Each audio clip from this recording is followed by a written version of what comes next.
নারীরা নারীদের সামনে করবে, নারীদের নাচ পুরুষদের হয়তো দেখার সুযোগ সেভাবে থাকবে না, নারীরা নারীদের মাঝে নাচবে, কোনো সমস্যা নেই।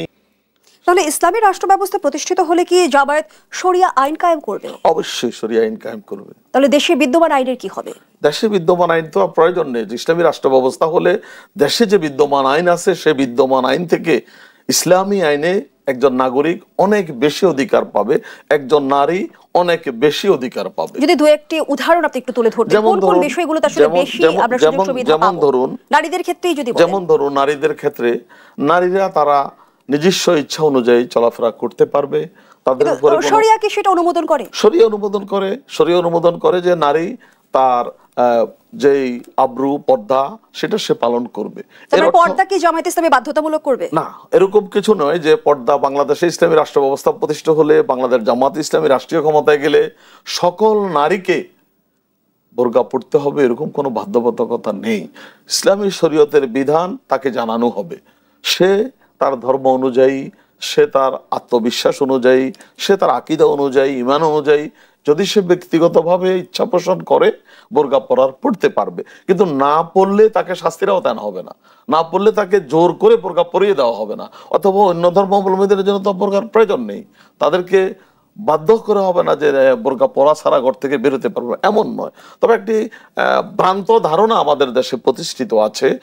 যেমন আমি গাজী টিভিতে টকশোতে যাচ্ছিলাম, যখন সিঁড়ি দিয়ে উঠছিলাম, পরবর্তীতে লিফটে উঠলাম, আমরা তিনজন ওই গাজী টিভিরই দুইজন সেখানকার তাদের কর্মকর্তা অথবা কি হবে, একজন পুরুষ আর একজন নারী, উনি বলেই ফেললেন যে ভাইরা তো আমাদেরকে দেখতে পারেন না, যেহেতু আমি নারী আমি এখানে। তখন আমি বললাম যে না, আমার মেয়েও তো কাজ করে, আমার মেয়েও তো রোগী দেখে, প্রতিদিন কাজ করে, চেম্বার করে সে, সুতরাং আপনি কাজ করছেন এটা অপরাধের কিছু নয়, ইসলাম এটা নিষেধ করে নাই।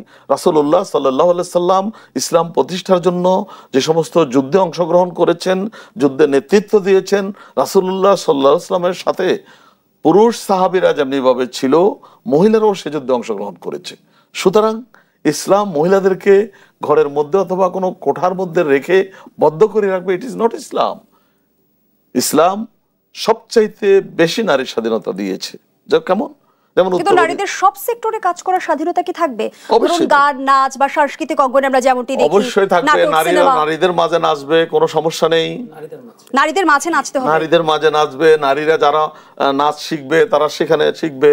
নারীরা নারীদের মাঝে যতটুকু সম্ভব সেটা, যেটা শালীনতার মাধ্যমে, সেটা তো পুরুষদের মধ্যে করবে। মানে গান, নাচ, নাটক, সিনেমায় কোনো আপনাদের বাধ্যবাধকতা নেই, সবকিছুই চলবে, কিন্তু নারীরা নারীদের সামনে করবে। নারীরা নারীদের সামনে করবে। নারীদের নাচ পুরুষদের হয়তো দেখার সুযোগ সেভাবে থাকবে না, যদিও থাকে সেটি ইসলামী শরিয়া যদি এলাউ করে, সেটা তখন মুফতিরা সেটা দেখবেন, সে অনুযায়ী সিদ্ধান্ত হবে। তবে এই কথা এটা নয় যে আজকে জামাত ইসলামী রাষ্ট্রীয় ক্ষমতায় গেলে আগামীকাল ভোর থেকে কোনো নারী আর ঘর থেকে বের হতে পারবে না, এই যে একটি ধারণা, এটি সম্পূর্ণ ভ্রান্ত।